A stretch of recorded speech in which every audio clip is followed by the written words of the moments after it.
Hello everyone, आप सभी लोगों का स्वागत है आपके अपने यूट्यूब चैनल ग्रो विद समीक्षा में।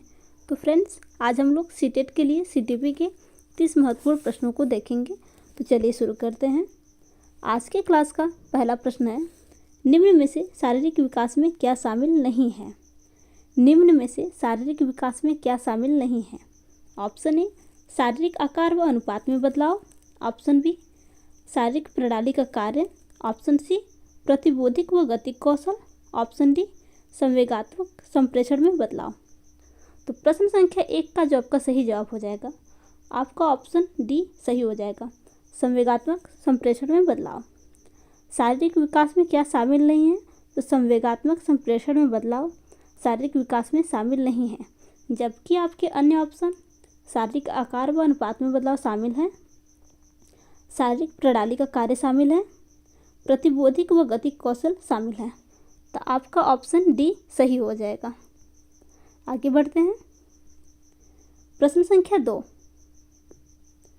बच्चे के विकास का क्रम है, आपको बताना है। ऑप्शन ए, जन्म के समय निश्चित हो जाता है। ऑप्शन बी, पर्यावरण से उचित सहायता के साथ बदला जा सकता है। ऑप्शन सी, एक समान है और सभी संस्कृतियों में विकास की गति समान रहती है। ऑप्शन डी, पूरी तरह से अप्रत्याशित है क्योंकि यह एक अव्यवस्थित है। तो प्रश्न संख्या 2 का जो आपका सही जवाब हो जाएगा, आपका ऑप्शन डी सही हो जाएगा। बच्चे के विकास का क्रम पूरी तरह से अप्रत्याशित है क्योंकि यह एक अव्यवस्थित है। आगे बढ़ते हैं। प्रश्न संख्या 3, सामाजिकरण की प्रमुख संस्था कौन सी है। ऑप्शन ए, पुस्तकालय। Option B, school. Option C, परिवार। ऑप्शन डी, सरकार। तो प्रश्न संख्या 3 का जो आपका सही जवाब हो जाएगा, आपका ऑप्शन सी सही हो जाएगा, परिवार। सामाजिकरण की प्रमुख संस्था परिवार है। सामाजिकरण की प्राथमिक संस्था में परिवार आता है, जबकि सामाजिकरण की द्वितीय संस्था में पुस्तकालय, स्कूल और सरकार आते हैं। आगे बढ़ते हैं। प्रश्न संख्या 4, किस चरण में बच्चे निगमनात्मक तर्क कर पाते हैं व सामाजिक मुद्दों से सरोकार रखते हैं। किस चरण में बच्चे निगमनात्मक तर्क कर पाते हैं व सामाजिक मुद्दों से सरोकार रखते हैं। ऑप्शन ए, संवेदी चालक अवस्था। ऑप्शन बी, पूर्व संक्रियात्मक अवस्था। ऑप्शन सी, मूर्त संक्रियात्मक अवस्था। ऑप्शन डी, अमूर्त संक्रियात्मक अवस्था। तो प्रश्न संख्या 4 का जो आपका सही जवाब हो जाएगा, आपका ऑप्शन 4 सही हो जाएगा, अमूर्त संक्रियात्मक अवस्था। अमूर्त संक्रियात्मक अवस्था 11 वर्ष से ऊपर की अवस्था होती है, जिसमें बच्चे निगमनात्मक तर्क कर पाते हैं तथा सामाजिक मुद्दों से सरोकार रखते हैं। बात करें, इस अवस्था में बच्चे उच्च स्तर की संक्रियात्मकता का निर्माण कर विभिन्न प्रकार की समस्याओं के समाधान हेतु अमूर्त नियमों का निर्माण करते हैं। आगे बढ़ते हैं। प्रश्न संख्या 5, जीन पियाजे के संज्ञानात्मक विकास की एक प्रमुख आलोचना है कि, आपको बताना है, जीन पियाजे के संज्ञानात्मक विकास की एक प्रमुख आलोचना क्या है। ऑप्शन ए, उन्होंने बच्चों को सक्रियकर्ताओं के रूप में नहीं देखा। ऑप्शन बी, उन्होंने अधिगम में भाषा की महत्वपूर्णता प्रस्तावित की। ऑप्शन सी, उन्होंने समाज और संस्कृति के प्रभाव को ध्यान में नहीं रखा। ऑप्शन डी, उन्होंने इनाम व सजा के प्रयोग को बहुत ज़्यादा प्रमुखता दी। तो प्रश्न संख्या 5 का बताना है सही जवाब क्या होगा। तो प्रश्न संख्या 5 का जो आपका सही जवाब हो जाएगा, आपका ऑप्शन सी सही होगा, उन्होंने समाज और संस्कृति के प्रभाव को ध्यान में नहीं रखा। जीन पियाजे के संज्ञानात्मक विकास की एक प्रमुख आलोचना में से उन्होंने समाज और संस्कृति के प्रभाव को ध्यान में नहीं रखा। आपका ऑप्शन सी सही हो जाएगा। प्रश्न संख्या 6, पियाजे के अनुसार इनमें से कौन सा कारक संज्ञानात्मक विकास में महत्वपूर्ण भूमिका नहीं निभाता है।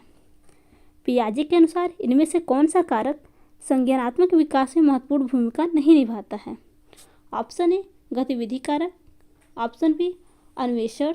ऑप्शन सी, भाषा। ऑप्शन डी, जैविक परिपक्वता। तो प्रश्न संख्या 6 का जो आपका सही जवाब हो जाएगा, आपका ऑप्शन सी सही हो जाएगा, भाषा। पियाजे के अनुसार संज्ञानात्मक विकास में भाषा का महत्वपूर्ण भूमिका नहीं है। आगे बढ़ते हैं। प्रश्न संख्या 7, लॉरेंस कोहलबर्ग द्वारा दिए गए उत्तर पारंपरिक नैतिकता के 5वें चरण सामाजिक अनुबंध अभिविन्यास में व्यक्ति मानते हैं कि लॉरेंस कोहलबर्ग द्वारा दिए गए पारंपरिक नैतिकता के 5वें चरण सामाजिक अनुबंध अभिविन्यास में व्यक्ति मानते हैं कि किसी क्रिया के भौतिक परिणाम ही उसकी अच्छाई या बुराई निर्धारित करते हैं। ऑप्शन बी, नियमों का पालन करने के बदले किसी प्रकार का लाभ मिलना चाहिए। ऑप्शन सी, सामाजिक व्यवस्था को बनाए रखने के लिए निश्चित नियमों को स्थापित करना और उनका पालन करना आवश्यक है। ऑप्शन डी, नैतिक निर्णय स्वयं चुने हुए नैतिक सिद्धांतों के संदर्भ में किए जाने चाहिए। तो प्रश्न संख्या 7 का जो आपका सही जवाब हो जाएगा, आपका ऑप्शन डी सही होगा। नैतिक निर्णय व स्वयं चुने हुए नैतिक सिद्धांतों के संदर्भ में किए जाने चाहिए।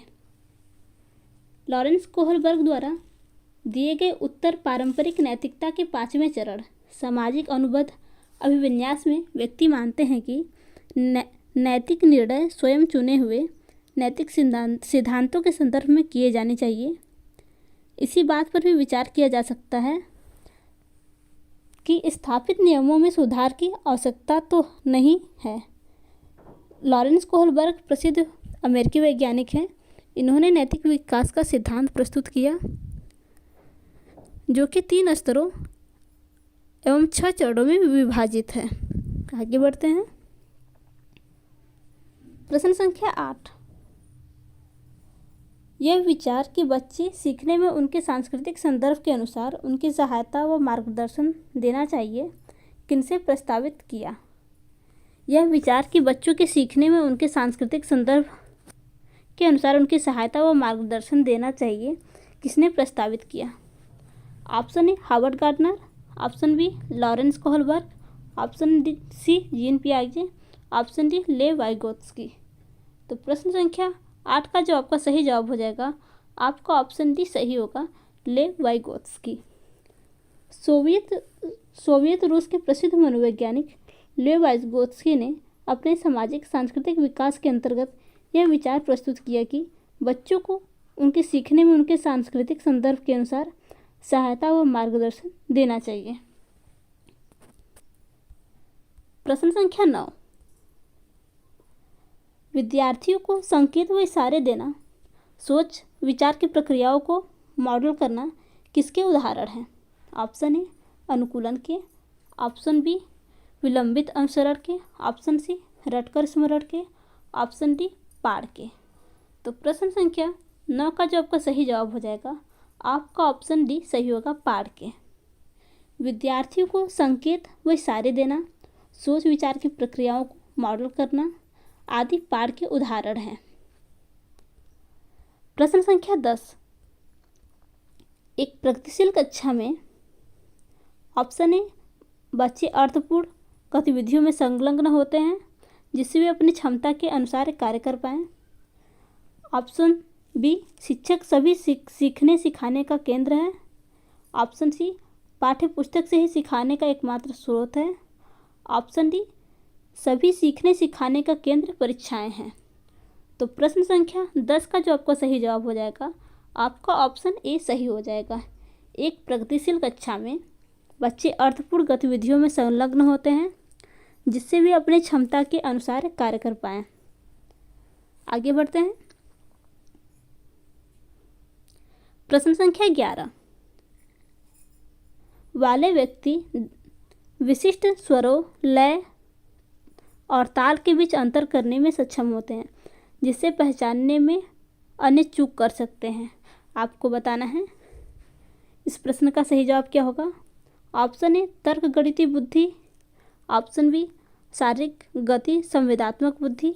ऑप्शन सी, अंतर्व्यक्तित्व बुद्धि। ऑप्शन डी, संगीतमय बुद्धि। तो प्रश्न संख्या 11 का जो आपका सही जवाब हो जाएगा, आपका ऑप्शन डी सही होगा, संगीतमय बुद्धि। संगीतमय बुद्धि वाले व्यक्ति ही विशिष्ट स्वरों, लय और ताल के बीच अंतर करने में सक्षम होते हैं जिसे पहचानने में अन्य चूक कर सकते हैं। प्रश्न संख्या 12, लेव वाइगोत्स्की के अनुसार भाषा, आपको बताना है, लेव वाइगोत्स्की के अनुसार भाषा की संज्ञानात्मक विकास में कोई भूमिका नहीं है। ऑप्शन बी, संज्ञानात्मक विकास में बेहद महत्वपूर्ण है। ऑप्शन सी, संज्ञानात्मक विकास में बाधा डालती है। ऑप्शन डी, संज्ञानात्मक विकास के पीछे रहती है। तो प्रश्न संख्या 12 का जो आपका सही जवाब हो जाएगा, आपका ऑप्शन बी सही होगा। लेव वाइगोत्स्की के अनुसार भाषा संज्ञानात्मक विकास में बेहद महत्वपूर्ण भूमिका निभाती है। प्रश्न संख्या 13, कथन ए, माध्यमिक स्कूल के शिक्षकों के लिए यह महत्वपूर्ण है कि वे मीडिया में जेंडर रूढ़िवादिता के चित्रण को आलोचनात्मक रूप से देखने के लिए छात्रों को सक्षम करें। कारण आर, मीडिया एक महत्वपूर्ण सामाजिकरण एजेंसी है। ऑप्शन ए और आर दोनों सही है तथा आर की व्याख्या सही करता है और ए की नहीं। ऑप्शन बी, ए और आर दोनों सही है परंतु आर सही व्याख्या करता है ए की। ऑप्शन सी, ए सही है किंतु आर गलत है। ऑप्शन डी, ए गलत है किंतु आर सही है। तो प्रश्न संख्या 13 का जो आपका सही जवाब हो जाएगा, आपका ऑप्शन बी हो जाएगा। ए और आर दोनों सही है। आपके कथन ए और आर दोनों सही है परंतु कथन आर ए की सही व्याख्या नहीं करता है। आगे बढ़ते हैं। प्रश्न संख्या 14, बच्चों के आकलन के बारे में निम्नलिखित में से कौन सा कथन सही नहीं है। बच्चों के आकलन के बारे में निम्नलिखित में से कौन सा कथन सही नहीं है। ऑप्शन ए, आकलन से बच्चे की तैयारी परखने में मदद मिलनी चाहिए। ऑप्शन बी, आकलन से चिंता और भय पैदा करने में मदद मिलनी चाहिए। ऑप्शन सी, मूल्यांकन विभिन्न साधनों का उपयोग करके किया जाना चाहिए। ऑप्शन डी, मूल्यांकन में सहकर्मी व स्व मूल्यांकन शामिल होना चाहिए। तो प्रश्न संख्या 14 का जो आपका सही जवाब हो जाएगा, आपका ऑप्शन बी हो जाएगा। आकलन में चिंता और भय पैदा करने में मदद मिलनी चाहिए। बच्चे के आकलन के बारे में आपका ऑप्शन बी गलत है। आगे बढ़ते हैं। प्रश्न संख्या 15, आकलन सीखने से कैसे जुड़ा है। आकलन सीखने से कैसे जुड़ा है। ऑप्शन ए, आकलन और सीखने के बीच कोई संबंध नहीं है। ऑप्शन बी, आकलन सीखने के अंत में होना चाहिए। ऑप्शन सी, आकलन सीखने का एक अभिन्न अंग होना चाहिए। ऑप्शन डी, सीखने को मूल्यांकन के आधार पर निर्देशित किया जाना चाहिए। तो प्रश्न संख्या 15 का जो आपका सही जवाब हो जाएगा, आपका ऑप्शन सी सही हो जाएगा। आकलन सीखने का एक अभिन्न अंग होना चाहिए। प्रश्न संख्या 16, विद्यालयों में समावेशी शिक्षा है। ऑप्शन ए, को किसी व्यक्ति या समूह विशेष के प्रति दृष्टिकोण के परिणाम स्वरूप उपजी भेदभावकारी और बहिष्कारी गतिविधियों को दूर करने का उद्देश्य रखना चाहिए। ऑप्शन बी, को विशिष्ट अधिगम आवश्यकताओं वाले बच्चों के समूह की पहचान करनी चाहिए, उनका वर्गीकरण करना चाहिए व उनको उचित रूप से लेबल करना चाहिए। ऑप्शन सी, केवल उन्हीं बच्चों के लिए विशेष शिक्षा का प्रावधान करना चाहिए जो सामान्य नहीं है। ऑप्शन डी, बच्चों की अकादमिक योग्यताओं के आधार पर उनका पृथक्करण करना चाहिए। तो प्रश्न संख्या 16 का जो आपका सही जवाब हो जाएगा, आपका ऑप्शन ए हो जाएगा। विद्यालयों में समावेशी शिक्षा से किसी व्यक्ति या समूह विशेष के प्रति दृष्टिकोण के परिणाम स्वरूप उपजी भेदभावकारी और बहिष्कारी गतिविधियों को दूर करने का उद्देश्य होना चाहिए। आगे बढ़ते हैं। प्रश्न संख्या 17, शिक्षक बच्चों को रचनात्मक रूप से सोचने के लिए प्रोत्साहित कर सकते हैं। ऑप्शन ए, उन्हें किसी समस्या को हल करने के विभिन्न तरीकों के बारे में सोचने के लिए कहकर। ऑप्शन बी, उन्हें रटने के लिए कहकर। ऑप्शन सी, प्रत्यय स्मरण पर आधारित प्रश्नों को पूछकर। ऑप्शन डी, उन्हें किसी समस्या के एक पहलू पर ध्यान केंद्रित करने के लिए कहकर। तो प्रश्न संख्या 17 का जो आपका सही जवाब हो जाएगा, आपका ऑप्शन ए सही हो जाएगा। शिक्षक बच्चों को रचनात्मक रूप से सोचने के लिए प्रोत्साहित तभी कर सकते हैं जब उन्हें किसी समस्या को हल करने के विभिन्न तरीकों के बारे में सोचने के लिए कहते हैं। न कि उन्हें रटने के लिए, न किसी प्रत्यास्मरण आधारित प्रश्न पूछकर इत्यादि। तो आपका 17 का जो सही जवाब हो जाएगा आपका ऑप्शन ए सही हो जाएगा। प्रश्न संख्या 18, कक्षा में विविधता को पोषित करने के लिए शिक्षकों को किस पर ध्यान देना चाहिए? कक्षा में विविधता को पोषित करने के लिए शिक्षकों को किस पर ध्यान देना चाहिए? ऑप्शन ए पृथकीकरण पर, ऑप्शन बी नामीकरण पर, ऑप्शन सी नकारात्मक भेदभाव पर, ऑप्शन डी समता पर। तो प्रश्न संख्या 18 का जो सही जवाब हो जाएगा आपका ऑप्शन डी सही हो जाएगा। कक्षा में विविधता को पोषित करने के लिए शिक्षकों को समता पर ध्यान देना चाहिए। आगे बढ़ते हैं। प्रश्न संख्या 19, पहले सीखे हुए कार्यों में सुधार लाने के लिए शिक्षक बच्चों को प्रदर्शन देकर सिखा रहा है, वह शिक्षण की किस विधि का प्रयोग कर रहा है? ऑप्शन ए अवलोकन, ऑप्शन बी संशोधन, ऑप्शन सी प्रतिरूपण, ऑप्शन डी अनुकरण। तो प्रश्न संख्या 19 का जो आपका सही जवाब हो जाएगा आपका ऑप्शन ए सही हो जाएगा। पहले से सीखे हुए कार्यों में सुधार लाने के लिए शिक्षक द्वारा बच्चों को प्रदर्शन देकर सिखाना अवलोकन शिक्षण विधि कहलाता है। आपका ऑप्शन ए सही हो जाएगा। प्रश्न संख्या 20, अभिकथन ए गुणज वैकल्प से जूझ रहे विद्यार्थियों को उपयुक्त सामग्री जैसे कि हस्त कौशल युक्त वस्तुएं, गणक यंत्र और गणित के ऐप उपलब्ध कराना महत्वपूर्ण है। कथन आर स्वालीनता से जूझ रहे विद्यार्थियों के लिए गत्यात्मक क्रियाओं को बार बार दोहराते हैं। आपको बताना है स्कूट में से क्या दोनों सही हैं या दोनों गलत हैं या फिर कौन सा कथन क्या बताता है। ऑप्शन ए और आर दोनों सही है परंतु आर की सही व्याख्या करता है ए। ऑप्शन बी ए और आर दोनों सही है परंतु आर सही की व्याख्या करता है ए। बात करें ऑप्शन सी ए सही है किंतु आर गलत है। ऑप्शन डी ए और आर दोनों गलत है। तो प्रश्न संख्या 20 का जो आपका सही जवाब हो जाएगा आपका ऑप्शन 2 सही हो जाएगा। ए और आर दोनों सही है। आपका कथन ए और आर दोनों सही है परंतु आर सही व्याख्या नहीं करता है ए की। आगे बढ़ते हैं। प्रश्न संख्या 21, समस्या समाधान की प्रक्रियाओं में बाधा उत्पन्न होती है। ऑप्शन ए सादृश्य सोच से, ऑप्शन बी अनुभव पर आधारित, ऑप्शन सी साधन अंतर्विश्लेषण, ऑप्शन डी कार्यात्मक स्थिरता।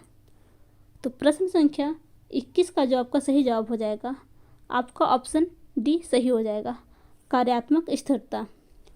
समस्या समाधान की प्रक्रिया में कार्यात्मक स्थिरता के कारण बाधा उत्पन्न होती है। प्रश्न संख्या 22,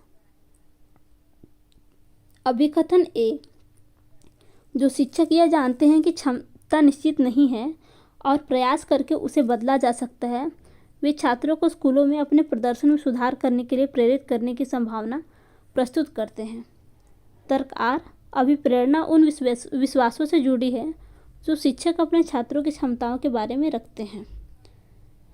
तो कूट को मिलाना है। ऑप्शन ए और आर दोनों सही है परंतु आर सही व्याख्या करता है ए की। ऑप्शन बी ए और आर दोनों सही है परंतु आर सही व्याख्या नहीं करता है ए की। ऑप्शन सी ए सही है किंतु आर गलत है। ऑप्शन डी ए और आर दोनों गलत है। तो प्रश्न संख्या 22 का जो आपका सही जवाब हो जाएगा आपका ऑप्शन ए सही हो जाएगा। ए और आर दोनों सही है, आर सही व्याख्या करता है एक ही। आगे बढ़ते हैं। प्रश्न संख्या 23, निम्नलिखित में से कौन सा कथन सीखने के सामाजिक रचनात्मक परिप्रेक्ष्य का समर्थन नहीं करता है? ऑप्शन ए अपने साथियों के साथ बच्चों की बातचीत संज्ञानात्मक विकास का महत्वपूर्ण स्रोत है। ऑप्शन बी बच्चे अपने कार्यों के माध्यम से ज्ञान प्राप्त करते हैं। ऑप्शन सी शिक्षा शास्त्र में ऐसी गतिविधियां शामिल होना चाहिए जो प्रयोग को प्रोत्साहित करती है। ऑप्शन डी मूल्यांकन शिक्षण के अंत में ही किया जाना चाहिए। तो प्रश्न संख्या 23 का जो आपका सही जवाब हो जाएगा, आपका ऑप्शन डी सही होगा। मूल्यांकन शिक्षण के अंत में ही किया जाना चाहिए। इसमें पूछा है कि सीखने के सामाजिक रचनात्मक परिप्रेक्ष्य का समर्थन नहीं करता है, तो आपका ऑप्शन 4 सही हो जाएगा। मूल्यांकन शिक्षण के अंत में किया जाने से ये परिप्रेक्ष्य का सही समर्थन नहीं है। आगे बढ़ते हैं। प्रश्न संख्या 24। अभिकथन ए, अर्थपूर्ण अधिगम सुनिश्चित करने के लिए विद्यार्थियों से यह अपेक्षा की जानी चाहिए कि वे ज्ञान को ठीक उसी तरह से पुनरुत्थित करें जैसे उन्होंने गृहीत किया है। कथन आर, अधिगम बच्चों द्वारा ज्ञान को निष्क्रिय रूप से प्राप्त करने और उनका पुनरुत्पादन करने की प्रक्रिया है। तो आपको बताना है इसमें से कौन सा कोट सही है।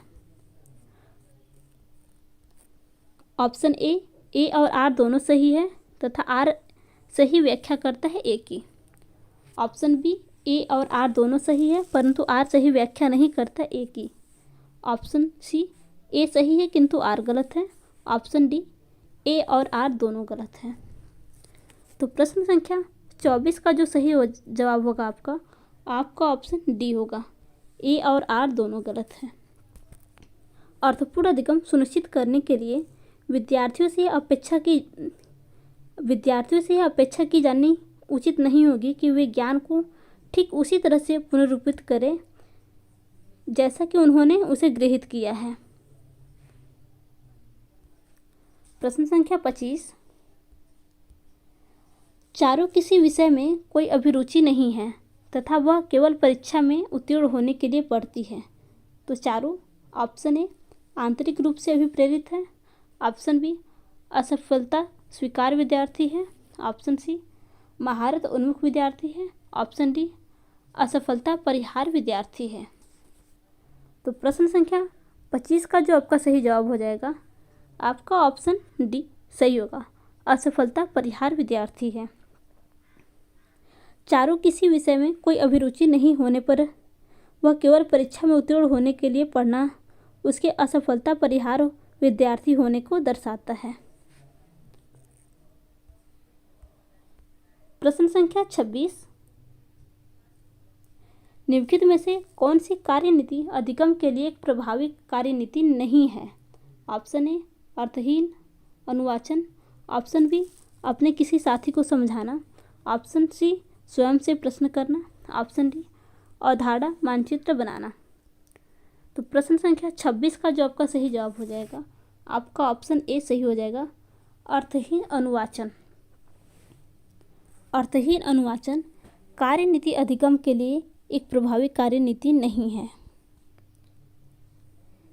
प्रश्न संख्या 27। मध्य विद्यालय की कक्षा में किस प्रकार का वातावरण बनाने पर जोर दिया जाना चाहिए। ऑप्शन ए, सहयोगात्मक और सहकारात्मक। ऑप्शन बी, प्रतिस्पर्धात्मक और व्यक्तिवादी। ऑप्शन सी, बंधन व रटना। ऑप्शन डी, भय और तनाव। तो प्रश्न संख्या 27 का जो आपका सही जवाब हो जाएगा, आपका ऑप्शन ए सही हो जाएगा, सहयोगात्मक व सकारात्मक।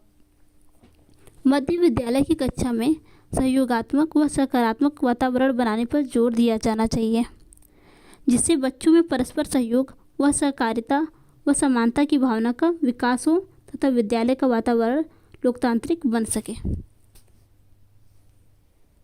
प्रश्न संख्या 28। नई शिक्षा नीति 2020 जैसी समकालीन नीतियाँ सीखने के किस शिक्षा शास्त्र को प्रस्तावित करती हैं। ऑप्शन ए, शिक्षक केंद्रित। ऑप्शन बी, अनुभवात्मक।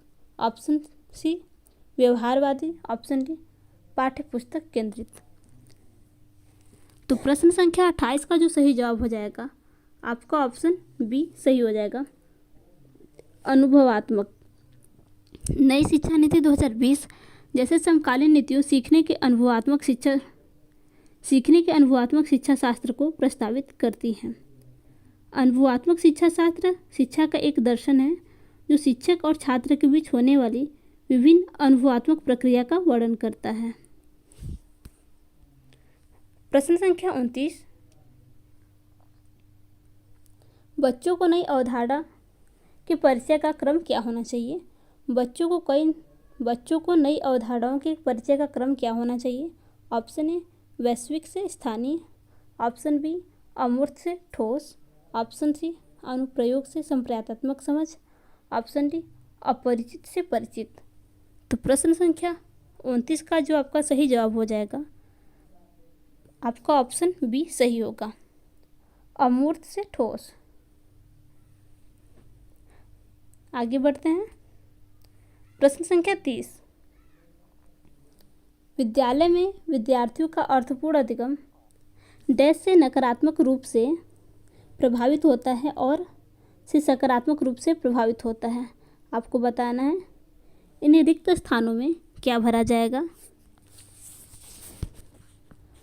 विद्यालय में विद्यार्थियों का अर्थपूर्ण अधिगम बहिष्करण प्रथाओं से नकारात्मक रूप से प्रभावित होता है और शिक्षार्थी केंद्रित से सकारात्मक रूप से प्रभावित होता है।